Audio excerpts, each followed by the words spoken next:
السلام علیکم ورحمۃ اللہ وبرکاتہ نحمدہ ونصلی علی رسولہ الکریم اما بعد فاعوذ باللہ من الشیطان الرجیم بسم اللہ الرحمن الرحیم قال اللہ تعالی وکذالک مکننا لیوسف فی الارض یتبوأ منها حیث یشاء نصیب برحمتنا من نشاء ولا نضیع اجر المحسنین صدق اللہ العظیم رب اشرح لی صدری ویسر لی امری واحلل عقدۃ من لسانی یفقہوا قولی واجعل لی وزیرا من اہلی آمین یا رب العالمین۔ آیت نمبر 56 سے آج ہم نے شروع کرنا ہے۔ یوسف علیہ السلام کے بارے میں کل ہم یہ پڑھ چکے کہ اللہ تعالیٰ نے ان کو کیسے جیل سے نکال کر بادشاہ کے دربار تک پہنچایا اور کیسے وہاں پہ وہ اس محل میں نہ صرف یہ کہ ایک عام آدمی کے طور پہ بلکہ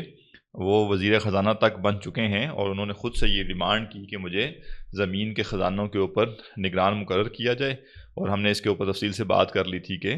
کسی ذمہ داری کو طلب کرنے کے حوالے سے اسلام کی تعلیمات کیا ہیں۔ وَكَذَلِكَ مَكَّنَّا لِيُوسُفَ فِي الْأَرْضِ، اسی طرح ہم نے یوسف علیہ السلام کو زمین میں ٹھکانہ دیا۔ يَتَبَوَّأُ مِنْهَا حَيْثُ يَشَاء، وہ جہاں چاہتے پورے مصر میں اپنا ٹھکانہ بنا لیتے۔ یعنی اللہ تعالیٰ نے یوسف علیہ السلام کو ایسی پوزیشن عطا کر دی کہ جو پورا مصر کا علاقہ ہے، جو بھی سلطنت تھی اس زمانے میں، اس پوری سلطنت میں یوسف علیہ السلام آزاد تھے، جہاں چاہیں جا کے رہ سکتے ہیں،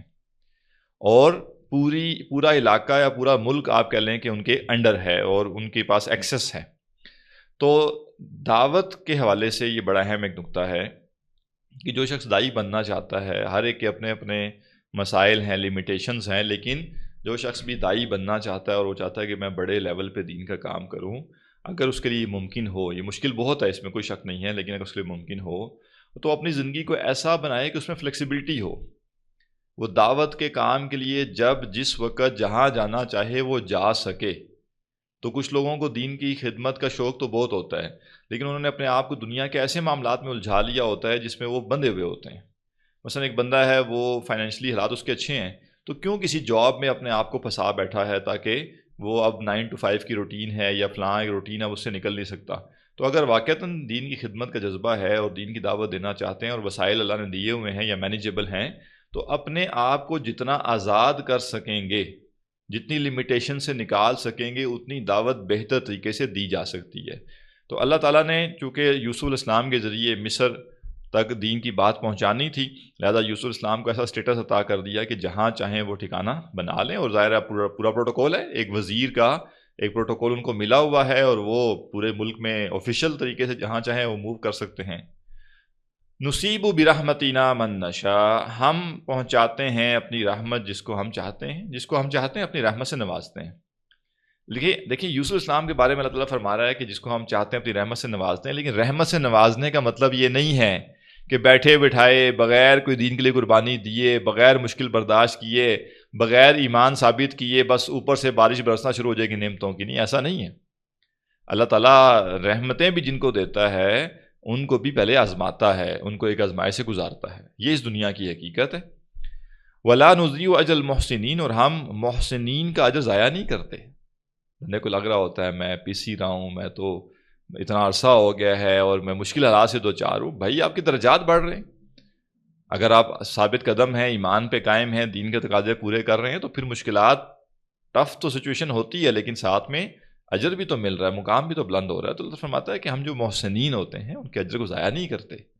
البتہ دنیا ہم نے آزمائش کے لیے بنائی ہے اور ہم ایک خاص طریقے سے اس کو دنیا میں آزمائش سے گزارتے ہیں، لیکن اس کا اجر کہیں ضائع نہیں ہوتا۔ تو ظاہری حالات و واقعات کو کبھی بھی انسان اپنے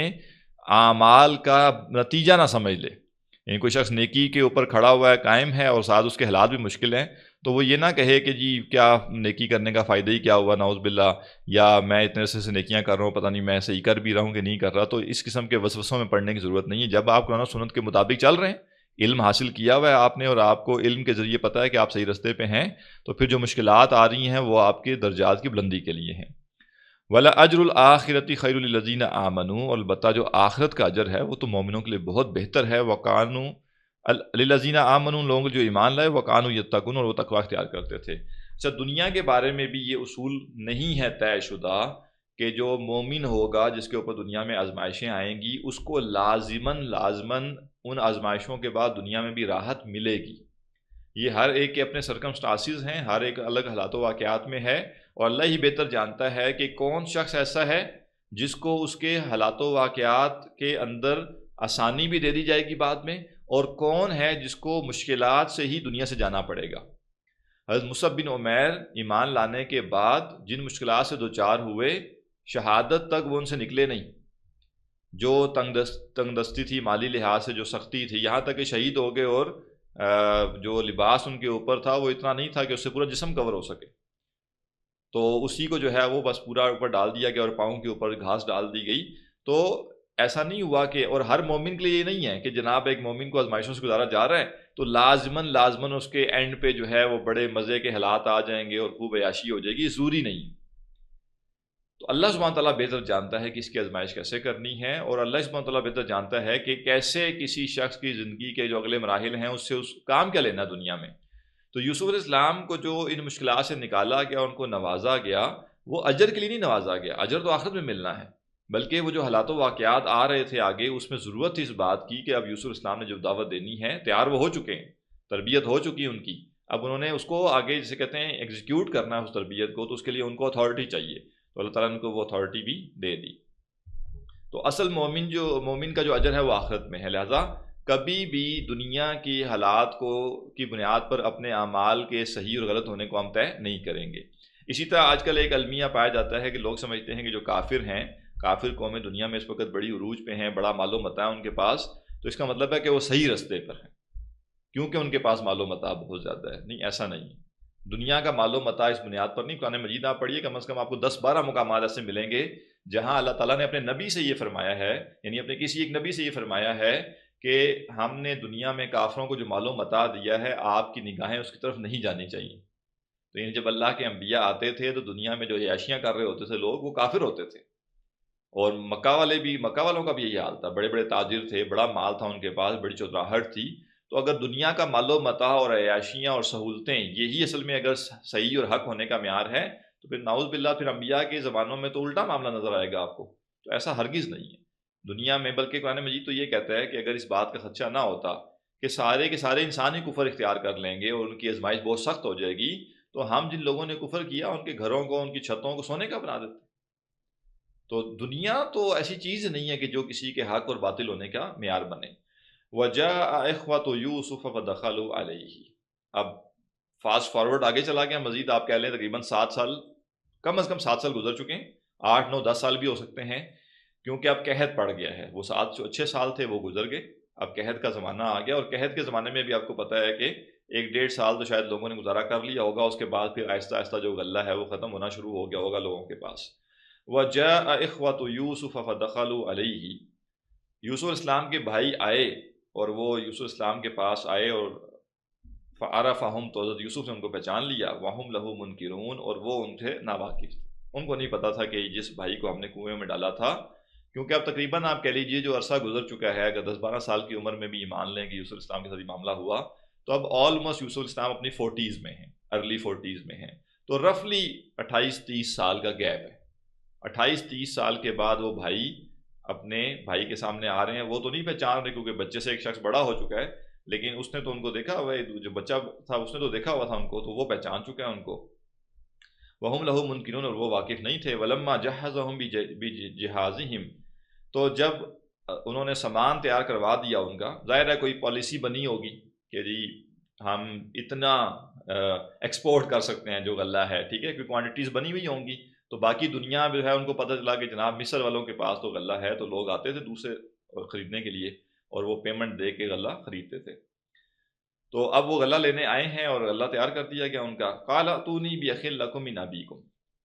تو حضرت یوسف نے ان سے کہا کہ میرے پاس تم اگلی دفعہ جب آؤ گے تو اپنے والد سے اپنے بھائی کو لے کر آنا۔ واللہ عالم، اب انٹرویو کیا ہوگا، ہاں بھائی گھر میں کتنے لوگ ہیں، فارم فل کرنا ہے جناب، راشن لینا ہے تو فارم فل کریں، یہ جی فلاں فلاں تفصیلات، تو بھئی کتنے فیملی ممبر ہیں، کہاں رہتے ہیں، یہ وہ، اور ظاہر جانتے تو تھے لیکن ایک خانہ پوری کی گئی ہوگی ان سے، اور اسی کے ذریعے یہ انفارمیشن ان سے ایکسٹریکٹ کرا لی ہوگی کہ ان کا ایک بھائی بھی ہے، تو کہا ہوگا کہ بھائی عجیب بندے ہو، ایک بھائی اور لاتے اس کا بھی سامان لے کے جاتے تم، یہ تو تم نے عجیب سا کام کیا، تو اگلی دفعہ جب آؤ گے نا اس بھائی کو بھی لے کر آنا۔ الا ترون انی اوفی الکیلا، کیا تم دیکھتے نہیں ہو کہ میں خوب پیمانہ بھر کر دیتا ہوں، وانا خیر المنزلین، اور میں بہترین مہمان نوازی کرنے والا ہوں. یعنی یہاں تمہیں اور کیا چاہیے؟ اچھا تم نے مہمان نوازی بھی تمہیں اچھی ملی ہے، اور تمہیں غلہ بھی پورا پورا بھر کے دیا گیا ہے، تو ایک بندہ اور لاؤ، اس کا بھی غلہ لے کے جاؤ. اب یہ طریقہ اختیار کیا اپنے بھائی سے ملنے کے لیے اور اپنے بھائی کو وہاں سے بلانے کے لیے. فَإِن لَمْ تَأْتُونِي بِهِ، اگر تم اسے میرے پاس نہ لائے، فَلَا كَيْلَ لَكُمْ عِنْدِي وَلَا تَقْرَبُونَ، تو پھر میرے پاس کوئی غلہ نہیں ہے، اور پھر خبردار ادھر پھٹکنا قریب، تم خبردار ادھر نظر آؤ دوبارہ، تو بالکل نہ آنا یہاں پہ اگر تم دوبارہ اپنے بھائی کو نہ لے کر آئے. یعنی بالکل جیسے دو دو دو ٹوک بتا دیا کہ بھائی غلہ چاہیے تو بھائی کو لے کر آنا ہی پڑے گا. اچھا ابھی بھی ان کو اندازہ نہیں ہوا کہ کیا وجہ ہے بھائی، یعنی غلہ ہی دینے کے لیے اتنے یہ بندہ کیوں مصر ہے کہ اپنے بھائی کو لاؤ ہی لاؤ، اور نہیں لاتے تو تم کو بھی نہیں ملے گا. قالوا سنراود عنہ اباہ وانا لفاعلون، انہوں نے کہا ہم کوشش کریں گے اس کے بارے میں کہ ہم اس کے والد کو راضی کر سکیں، آمادہ کر سکیں کہ وہ ان کو ہمارے ساتھ بھیج دیں، اور ہم کر کے چھوڑیں گے. یہ اب ظاہر ہے اب آپ نے کہہ دیا، اب غلہ تو چاہیے ہمیں، لہٰذا ہم کر کے چھوڑیں گے، یہ کام ہوگا، کر لیں گے انشاءاللہ، کوئی مسئلہ نہیں. وقال لفتیانہ، اور یوسف السلام نے اپنے جوانوں سے کہا جو ملازم تھے، اجعلوا بضاعتهم فی رحالہم، ان کی جو پونجی ہے وہ واپس ان کے بوروں میں رکھ دو، لعلہم یعرفونہا، تاکہ یہ اس کو پہچان لیں کہ ان کے جو یہ جو مال لائے تھے. ظاہر اس زمانے میں ہارڈ جو بھی مٹیریل تھا وہ ڈیفرنٹ ہوتا تھا، کوئی کرنسی تو ہے نہیں اس طرح کی، تو سکے تھے یا جو بھی تھا وہ اپنے علاقے کے لائے ہوں گے، یا جو کوئی سونا چاندی سا کی چیزیں ہوں گی، تو کہا کہ ایگزیکٹ وہی چیزیں ان کے بوروں میں رکھ دو تاکہ جب یہ پہچان لیں، اذن قلبوا الی اہلہم، جب یہ اپنے گھر والوں کے پاس واپس جائیں، لعلہم یرجعون، تاکہ یہ واپس دوبارہ آئیں. یعنی یہ کہیں جی مزے ہی مزے ہو گئے، غلہ بھی زبردست مل گیا، قحط کا زمانہ بھی ہے، اور ساتھ میں جو پیسے بھی واپس کر دیے گئے، تو اور کیا چاہیے ہمیں. فلما رجعوا الی ابیہم، جب وہ اپنے والد کے پاس گئے، قالوا یا ابانا، تو انہوں نے کہا ابا جان. آپ ایکسپرٹ تو تھے، ڈرامہ کرنے میں تو ایکسپرٹ تھے نا یہ، تو اب ظاہر ادھر جا کے بھی کہا ہوگا ابا جی یہ دیکھیں نا جی، ہمیں غلہ ہی نہیں دیا گیا جی، دیکھیں نا اتنی بڑی اپرچونٹی مس کر دی ہے، تو ابا جی ذرا، یعنی ابا جی کو اب راضی کرنے کی کوشش ہو رہی ہے. الی ابیہم، اپنے والد کے پاس. قالوا یا ابانا، کہا ابا جان، منع من الکیل، ہم سے غلے کو روک لیا گیا، فارسل معنا اخانا، ہمارے بھائی کو ہمارے ساتھ بھیجیں، نقتل، ہم غلہ لے کر آئیں گے اس کے حصے کا بھی، وَإِنَّا لَهُ لَحَافِظُونَ، اور ہم اس کی حفاظت کرنے والے ہیں، اس کی ٹینشن نہ لیں آپ، اس کی حفاظت وہ ہم کریں گے. قَالَ هَلْ آمَنُكُمْ عَلَيْهِ إِلَّا كَمَا أَمِنْتُمْ عَلَىٰ أَخِي، حضرت یعقوب نے کہا کیا میں تمہارا اعتبار کروں حضرت بنیامین کے معاملے میں ویسے ہی جیسے میں نے تمہارا اعتبار کیا تھا اس کے بھائی کے معاملے میں، یعنی یوسف السلام کے بارے میں، من قبل، اس سے پہلے. فَاللَّهُ خَيْرٌ حَافِظًا، بس اللہ ہی بہترین محافظ ہے، تم پہ کیا میں وہ ٹرسٹ کروں کہ تم اس کی حفاظت کرو گے، اللہ ہی بہترین محافظ ہے. وَهُوَ أَرْحَمُ الرَّاحِمِينَ، اور وہ سب سے زیادہ رحم کرنے والا ہے. وَلَمَّا فَتَحُوا مَتَاعَهُمْ، تو جب انہوں نے اپنا سامان کھولا، وَجَدُوا بِضَاعَتَهُمْ رُدَّتْ إِلَيْهِمْ، تو انہوں نے دیکھا کہ ان کی جو پونجی تھی وہ تو ان کو لٹا دی گئی ہے. قالوا یا ابانا ما نبغي، کہا بجی اور کیا چاہیے، پیسے بھی آ گئے، سامان بھی آ گیا. هذه بضاعتنا، یہ ہماری پونجی ہے، ردت الینا، جو ہمیں لوٹا دی گئی ہے. ونمیر اہلنا، اور ہم لائیں گے اور سامان اپنے گھر والوں کے لیے. ونحفظ اخانا، اور ہم اپنے بھائی کی حفاظت کریں گے. ونزداد کیل بعیر، اور ایک اونٹ کے برابر ایکسٹرا سامان لے کر آئیں گے. یعنی ایک بھائی جائے گا تو پر پرسن انہوں نے لمٹ لگائی ہوئی ہوگی کہ ایک بندے کے لیے اتنا راشن دیا جائے گا، تو کہا کہ ایک اونٹ کے برابر اور ہم لائیں گے. ذالک کیل یسیر، یہ تو بڑا آسان ہے، بس بھائی کو لے کے جائیں گے اور بس یہ کریں گے وہ کریں گے، اور ایک اونٹ ہمیں سامان اور مل جائے گا. قال لن ارسلہ معکم، تو حضرت یعقوب نے کہا میں تمہارے ساتھ ہرگز نہیں بھیجوں گا ان کو، حتی تؤتونی موثقا من اللہ، یہاں تک کہ تم مجھے اللہ کی طرف سے پختہ وعدہ دو، لتأتوننی بہ، کہ تم لازماً اس کو میرے پاس واپس لاؤ گے. الا ان یحاط بکم، سوائے اس کے کہ تمہیں گھیر لیا جائے. یہ بڑی اہم بات، انسان سے صرف وہی توقع کرنی چاہیے جو انسان کے بس میں ہے. بعض اوقات ہم اپنے معاشرے میں اس لیے تعلقات خراب کر بیٹھتے ہیں کہ ہم کسی شخص سے وہ تقاضا کرتے ہیں جو اس کے بس سے باہر ہوتا ہے. تو بالکل وہ تقاضا کیا جائے جو انسان کے بس میں ہے، لیکن اس سے باہر اس سے تقاضا یا اس سے توقع نہیں رکھنی چاہیے. میں ایک سادی سی مثال عرض کرتا ہوں. ایک غریب شخص ہے، علاج کے لیے اس کو پیسے چاہیے، یا بیٹی کی شادی کرنے کے لیے اس کو پیسے چاہیے، اور آپ کو پتہ ہے اچھے طریقے سے کہ بہت غریب آدمی ہے، اب وہ آپ سے 1.5 لاکھ روپیہ لیتا ہے قرض کی مد میں، اور وہ یا تو علاج کے اوپر خرچ کر دیتا ہے یا بیٹی کی شادی پہ، دونوں صورتوں میں اس نے کنزیوم کر دی ہے نا، پیسے تو ختم ہو گئے اس کے پاس، اور اس نے توقع کیا کی ہوئی تھی کہ میں ہر مہینے 5,000 روپے کر کے آپ کو واپس کر دوں گا۔ تو اب اس کی بساط میں کیا ہے؟ اس کی بساط میں یہ ہے کہ اس کے پاس جو کمائی آئے اس قرض لینے کے بعد، اس میں سے اپنے بنیادی خرچے پورے کرنے کے بعد، بالکل بیسک خرچے جو ہیں وہ آپ کو قرض کی مد میں واپس رقم دینا شروع کر دے، یہ اس کے پاس میں۔ لیکن بالفرض اس نے آپ سے قرضہ لیا، بیٹی کی شادی کی یا علاج کروایا، پیسے کنزیوم ہو گئے، اب اس کے بعد اس کی جاب ہی چلی گئی، وہ الٹا بے روزگار ہو کے بیٹھ گیا، یا اس کے ساتھ کوئی حادثہ پیش آ گیا، وہ معذور ہو گیا اور وہ کام کرنے کے قابل نہیں رہا، یا کچھ بھی نہیں ہوا، سب کچھ ویسے کا ویسے ہی چل رہا ہے، ماشاءاللہ ہم جس ملک میں رہ رہے ہیں یہاں پہ بجلی کی قیمتیں ایک دم سے اوپر ہو جاتی ہیں، پتہ چلتا جناب وہی بندہ جس کا 3,000 بل آ رہا تھا 10,000 بل آنا شروع ہو گیا اس کا بجلی کا، یا ایک دم سے پتہ چلا جناب کہ ہر چیز کی قیمتیں ایک دم سے تیز ہوئی ہیں، آٹا مہنگا ہو گیا، یہ مہنگا ہو گیا، وہ مہنگا ہو گیا، پیٹرول کی قیمتیں بڑھتی، ہر چیز مہنگی ہو جاتی ہے، تو اس کے پاس جو 5,000 کا مارجن تھا وہ 5,000 کا مارجن ختم ہو گیا اس کے پاس، یا اس کے گھر میں ایک بیماری ایسی اور آ گئی کہ جس کے اوپر اس کا 5 کا مہینے کا 8-10 ہزار پہ لگنا شروع ہو گیا، اب اس کے بس سے یہ باہر ہے کہ وہ آپ کا قرض واپس کرے، اور اگر آپ سمجھ گئے ہیں، اگر آپ کو پتہ چل گیا ہے کہ واقعتاً وہ اس کیپیسٹی سے باہر ہے، اس میں اس کا قصور تھا نہیں تھا جو بھی تھا وہ ایک الگ بات ہے، لیکن یہ آپ کو پتہ ہے کہ وہ واپس کرنا چاہے تو اب نہیں کر سکتا انٹل کہ واپس اس کے ایسے حالات ہوں جب وہ سیونگ کر سکتا ہو۔ اب اس کے سر پہ کھڑے ہو جانا، نہیں مجھے پیسے دو ہی دو، مجھے دو ہی دو، مجھے دو ہی دو، یہ غلط ہے، کیونکہ آپ ایک انسان سے وہ تقاضا کر رہے ہیں جو اس کے بس سے باہر ہے، اس نے رکھے ہوئے ہیں، وہ دے سکتا ہے تو بالکل سر پہ کھڑے ہو، کوئی مسئلہ نہیں، لیکن جب وہ دے ہی نہیں سکتا، اس کے پاس پاسبل ہی نہیں ہے اس کے لیے، تو اس وقت پھر آپ اس سے اگر تقاضا کر رہے ہیں تو اب آپ اس سے ایک ایسی چیز کا تقاضا کر رہے ہیں جو اس کے بس سے باہر ہے۔ اسی طرح کوئی کسی کو کاروبار کے لیے پیسے دیتا ہے اور وہ اسے کہتا ہے کہ تم نے مجھے لازمی منافع کما کے دینا ہے، تو یہ اب وہ غلط کر رہا ہے، کیونکہ جس کو آپ نے پیسے دیے ہیں وہ کیسے، وہ اپنے رزق پہ قادر ہے کوئی کہ ان پیسوں سے لازمی کمائے گا، اسی لیے دین کیا کہتا ہے کہ آپ جب بھی کاروبار میں پیسہ لگائیں گے تو نفع اور نقصان دونوں کی بنیادوں پر ہوگا، آپ اسے یہ کہیں گے بھی محنت کرو، وقت دو، یہ کرو وہ کرو، چیزوں کو سیکھو، یہ اس کے بس میں، لیکن ہر حال میں منافع کما کر دینا اس کے بس میں نہیں ہے۔ تو برحال جو انسانی بساط میں چیز ہے اس کا تقاضا تو کسی سے کیا جا سکتا ہے، لیکن جو انسانی بساط میں نہیں ہے اس کا تقاضا نہیں کیا جا سکتا، اور اگر کر رہا ہے کچھ شخص تو وہ غلط کرتا ہے۔ اب کچھ شخص کہے گا جی میرے تو 1.5 لاکھ چلے گئے، میں کیا کروں؟ کچھ بھی نہ کریں، آپ نے جو 1.5 لاکھ اس کو قرض دیا تھا نا، فاقے کاٹ کے نہیں دیا تھا، یہ ذہن میں رکھیں، آپ نے اس کو 1.5 لاکھ اس لیے دیا تھا کہ اللہ نے آپ کو اتنا مال دیا ہوا تھا کہ آپ کے بنیادی خرچے پورے ہو رہے تھے، آپ کے سارے معاملات چل رہے تھے، اور سرپلس آپ کے پاس 1.5 لاکھ روپیہ تھا جو آپ نے اس کو دیا۔ آپ کو جو تکلیف پیش آئے گی وہ صرف اتنی آئے گی کہ آپ نے اس 1.5 لاکھ روپے کو کہیں کنزیوم کرنا تھا کسی سہولت میں، وہ نہیں کر سکیں گے،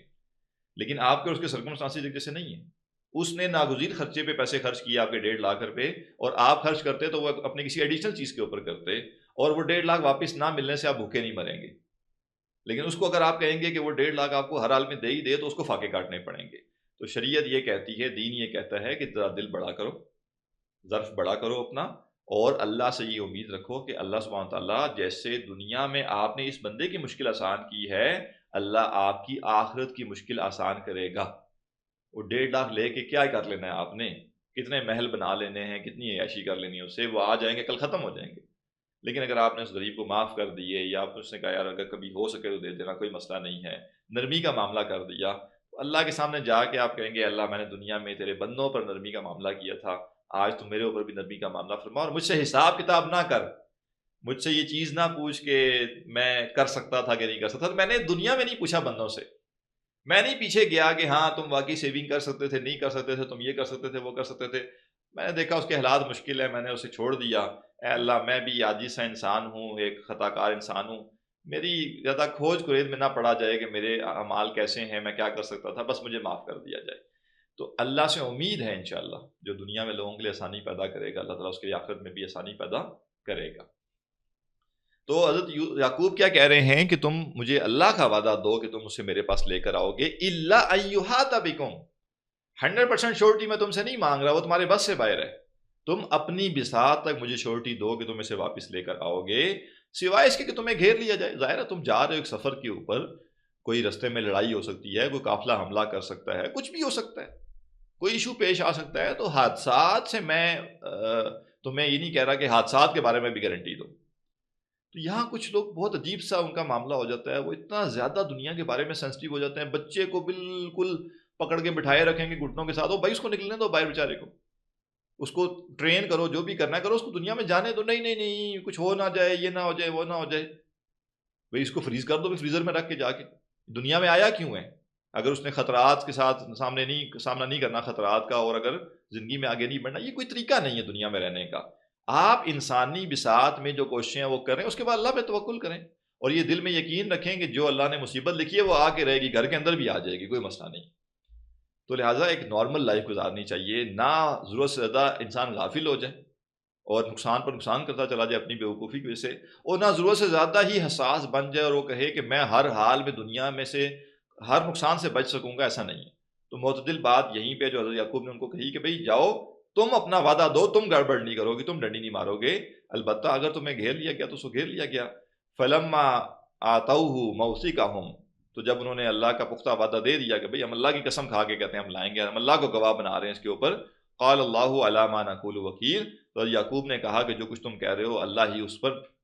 گواہ ہے، میں تم سے کیا اسٹامپ پیپر لکھواؤں، یا میں تم سے کیا جو ہے نا اب وہ کروں، بس اللہ اس پر گواہ ہے کہ تم نے یہ وعدہ کیا ہے، اور یہ میں تمہارے اس وعدے کے اوپر اعتبار کر کے یہ چیز کر رہا ہوں۔ وقال یا بنیا، اور کہا اے بچو، لا تدخلوا من باب واحدہ، من باب واحد، ایک دروازے سے داخل نہ ہونا، وادخلوا من ابواب متفرقہ، الگ الگ دروازوں سے یعنی الگ الگ گیٹ سے داخل ہونا۔ یہ بڑی پیاری بات ہے، اور آگے مزید یعقوب بیان کر رہے ہیں، ایمان کا بہترین بیان ہے یہاں پہ۔ وقت بہت مختصر ہے، تفصیل میں ہم جا نہیں سکتے، ورنہ اس کے اوپر بڑی تفصیل سے بات کی جا سکتی تھی۔ کیا خوبصورت ایمان ہے، اور کتنا معتدل ایمان ہے، جس میں اسباب کے جتنا درجہ ہے وہاں تک اسباب کو رکھا گیا ہے، اور جہاں اسباب فیل ہو جاتے ہیں، اسباب کا معاملہ ختم ہو جاتا ہے اور اللہ پہ توکل ہوتا ہے، وہاں اللہ کا ذکر ہے۔ یہی معتدل بات ہے، نہ ہر معاملے میں اسباب چھوڑ کر یہ کہنا کہ بس میرا اللہ پہ توکل ہے، اور نہ یہ ٹھیک ہے کہ اسباب کی اہمیت کا سہارا لیتے لیتے توکل کو بالکل زیرو کر دیا جائے، ہر جگہ اسباب گھسا دیے جائیں۔ تو کہا کہ دیکھو تم 11 بھائی ہو، جوان ہو، اور ظاہرہ بنیامین جو ہیں وہ بھی 30s میں ہوں گے، اس وقت لیٹ 30s میں ہوں گے وہ بھی،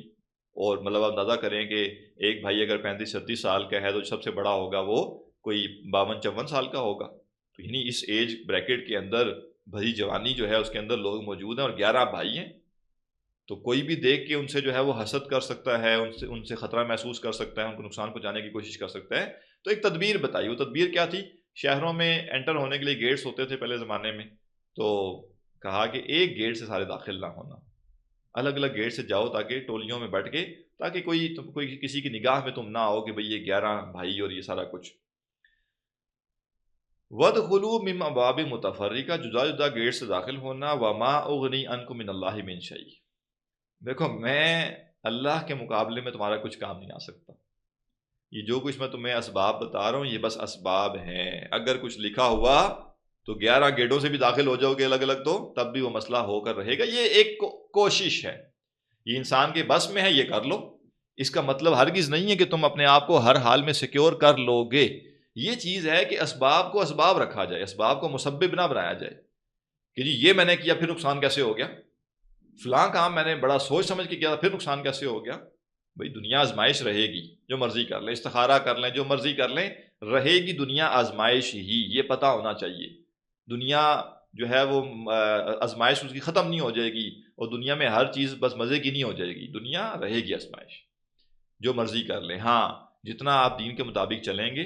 اتنا آپ اللہ سے قریب ہوتے چلے جائیں گے، جتنا آپ اپنے معاملات میں اللہ کو شامل کریں گے اتنا آپ اللہ تعالیٰ کی مدد کے مستحق ہوتے چلے جائیں گے، لیکن آزمائش ہر حال میں قائم دائم رہے گی۔ فرمایا وما اغنی عنکم من اللہ من شیء، میں اللہ کے مقابلے میں تمہارے کچھ کام نہیں آ سکتا۔ ان الحکم الا للہ، حکم تو اللہ کا چلتا ہے بھائی، اتھارٹی تو دنیا کے اوپر اللہ کی ہے نا، اللہ نے طے کیا ہے ان بندوں کو آزمانا ہے، وہ آزمائے گا۔ اللہ نے چاہا کہ یوسف علیہ السلام کو اس مشکل سے گزارنا، اس نے گزارا۔ اللہ نے چاہا کہ وہ اپنے سب سے محبوب بندے حضرت محمد صلی اللہ علیہ وسلم کو طائف کی گلیوں میں اوباش لوگ ان کو پتھر ماریں، اس آزمائش سے گزارنا چاہا، گزارا ہے۔ وہ رب ہے، مالک الملک ہے، شہنشاہ ہے، وہ جو چاہے کرے، ہم اس کی مخلوق ہیں۔ شکوہ کس چیز کا، اعتراض کس چیز کا، سوال کس چیز کا؟ کوئی اعتراض نہیں، کوئی شکوہ نہیں، کوئی سوال۔ جو اللہ کی آزمائش ہے اس کے اندر ثابت قدم رہنا ہے، کیونکہ وہ آزمائش ان جسٹ نہیں ہے، وہ جسٹ ہے، اور ہمارے معیار کو بلند کرنے کے لیے، ہمارے مقام کو بلند کرنے کے لیے ہے۔ تو لہٰذا یہ جس طرح کے بھی معاملات آزمائش کے آتے ہیں، پتہ ہونا چاہیے کہ بھئی چلنی اللہ کی ہے، دنیا میں اللہ تعالیٰ کا حکم چلتا ہے، میرا نہیں۔ ہماری سوچ بچار، ہماری پلاننگ، ہماری ایگزیکیوشن، ہماری مینجمنٹ، یہ سب بس اسباب ہیں، اس سے آگے اس کی کوئی وقت نہیں ہے۔ جو اس سے آگے سمجھے گا وہ غلطی کرے گا اور نقصان اٹھائے گا۔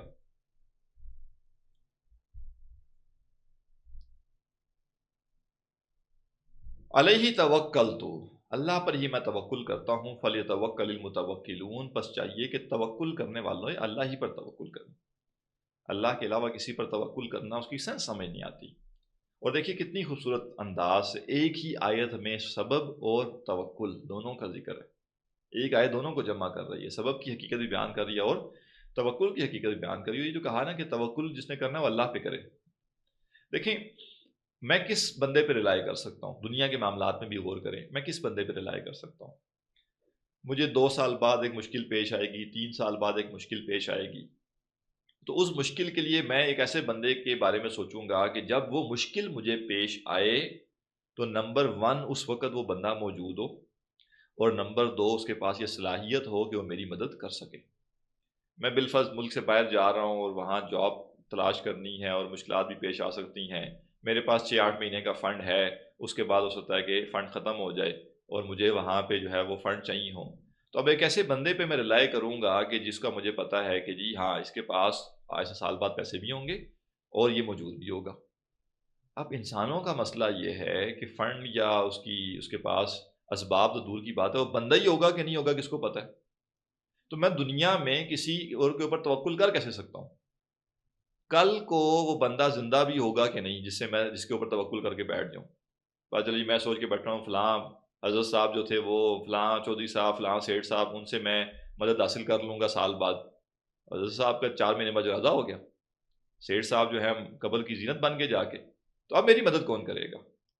یا قبر کی زینت تو نہیں بنے، دنیا میں ہی ہیں لیکن دیوالیہ ہو گئے۔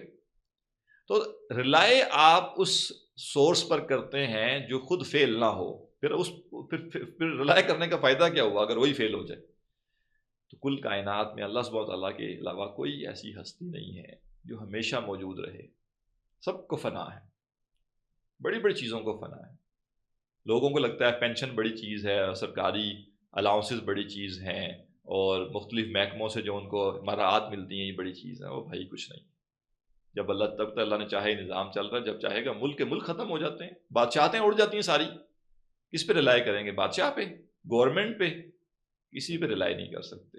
ایک ذات ہے جو ہمیشہ سے موجود ہے، ہمیشہ موجود رہے گی، اور اس کے خزانے لامحدود ہیں۔ اس کا کوئی امکان نہیں ہے کہ وہ ذات تو موجود ہو لیکن اس کے خزانوں میں کوئی کمی ہو۔ تو لہذا فرمایا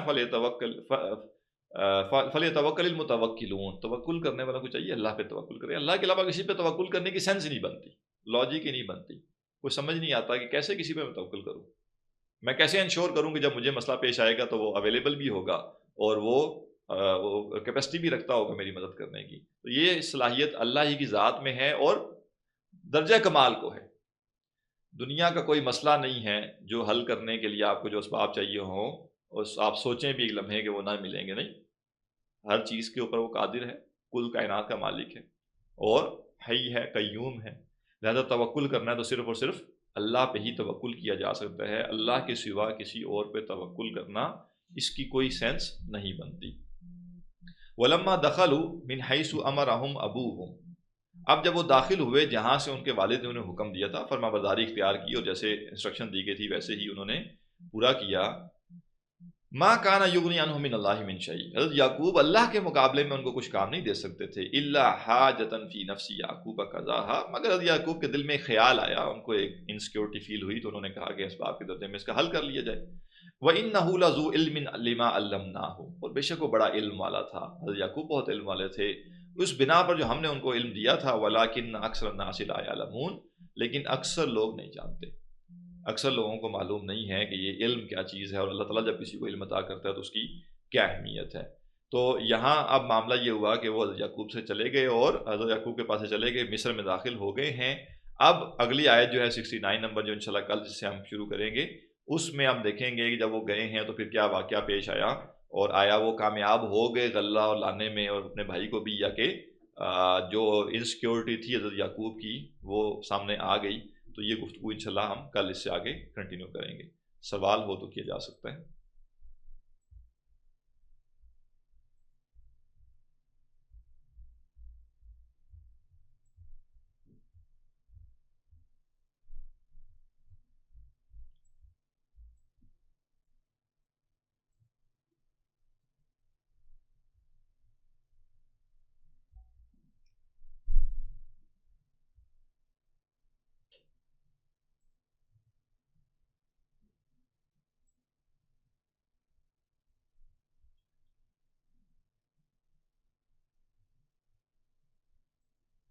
جی، علم سے مراد علم ہی ہے،